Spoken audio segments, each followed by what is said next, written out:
What's up, everybody? Big Herc getting down fresh out, and you tuned in to another edition of Prison Talk. Hit that subscribe button, support. We want to keep you guys laced up in as much game as possible. And during this self quarantine, we want to share a little insight on a similar situation that people deal with in prison called a lockdown. And a lockdown is basically where they shut down the compound. There's no movement. You're locked in your cell. It can be anywhere from a week to several months. You're lucky on the big lockdown if you're able to shower, once every 2-3 weeks. All your food is in your cell. They bring it to the cell. They sometimes have skeleton crews that, as far as the guards that bring your food to your cell, but usually some type of stale milk and stale bologna sandwiches. It's nothing that you'd really want to eat, and there's no movement, but you want to make sure you're prepared. And lockdowns would happen for a number of reasons, and I'll get into those in a little bit. But some of the essential things that you would have on the lockdown, which is kind of similar, I guess, to this self-quarantine.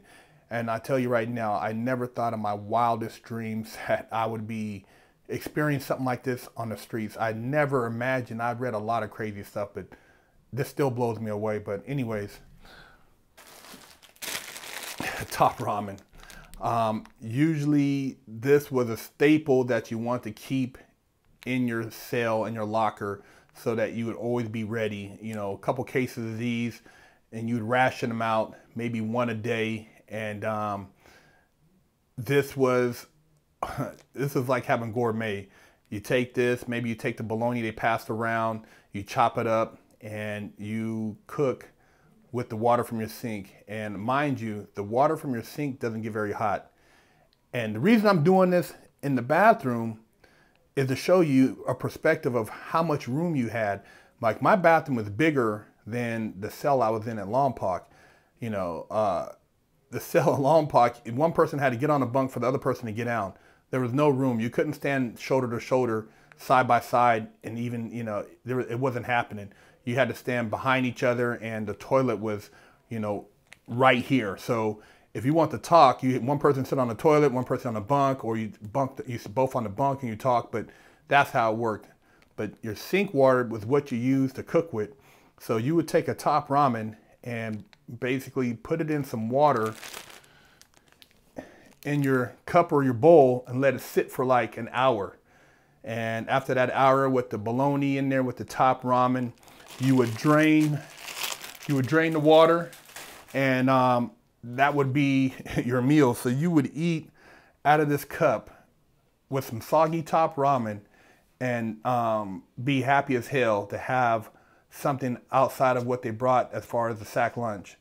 And it's pretty crazy, man. I mean, when you put it in perspective, because people are going through this right now today. A lot of people who don't have access to a lot of things right now are having to resort to top ramen and water. And, there's no microwaves, there's no hot stoves, so the water from your sink.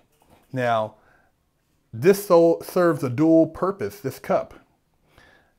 A cooking cup for the top ramen, and also you put water in here. This is my shower.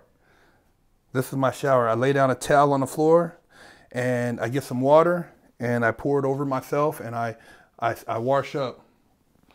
I take my bar of soap. My bunkie, kind of turns against the wall, and I have my dun-dun-duns on, and I suds up, pour the water over myself, and I wash up. And that's how you stay, so you're not stinking in the cell. Nobody wants a stanky celly. So this is kind of like, this is your mobile shower right here. And, you didn't go 2 and 3 days without showering, because nobody wants to smell you. Because usually in a lockdown situation, you worked out once a day, if you had the room. The cells are so small in Lompoc, if you had 2 people, it was hard to move around and even get a workout in. But in cells that were bigger, you would move around, do a workout, and your cell, you guys would take turns showering. But this is essential, man. Having soap and a cup to pour water over yourself, and then you just wipe your floor up. You'd hang your towel on the edge of the bars of the cell or whatever and let it dry out, or put it in your window if you had some type of breeze over your window, and let it air out. Toothpaste. Hygiene is very important. You got to brush your teeth. You got to keep your mouth, clean, and nobody wants a funky mouth around them. So toothpaste was another thing. Usually you try to stay stacked up with like at least 2 things of toothpaste, along with, your soap, shampoo, stuff like that, lotion, the essential hygiene stuff. Very important. And one that you all can relate to is toilet paper.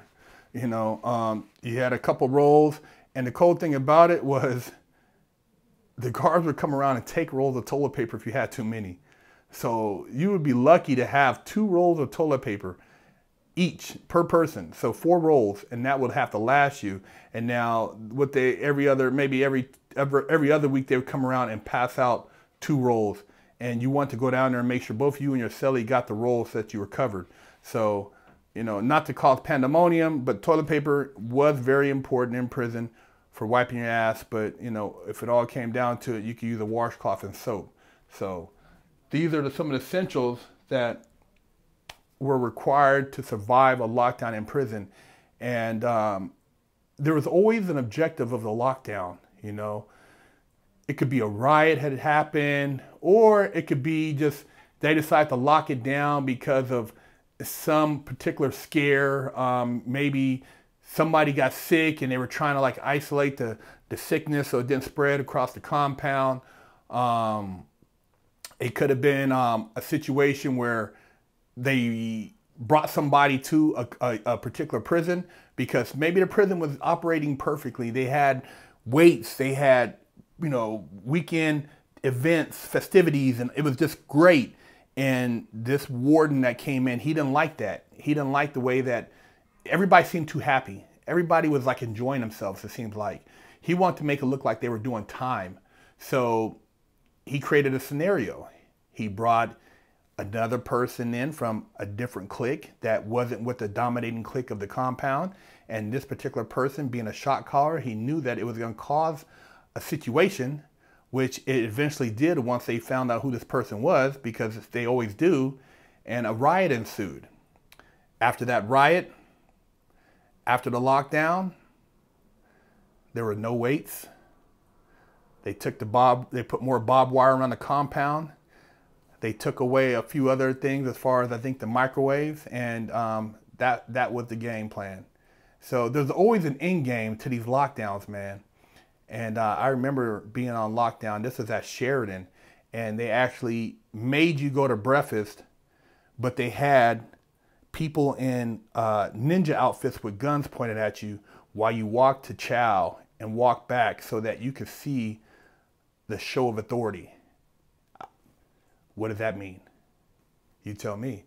So, it's almost like a parallel right now when I hear people talking about just what's going on with National Guard and stuff, man. But this thing is serious, man. You guys, after this self-quarantine, something's going to be different. What it is, I don't know. What's going to be the change, the big change? Well, financially, I know a lot of you guys are taking a hit, have took a hit, and will continue to take a hit.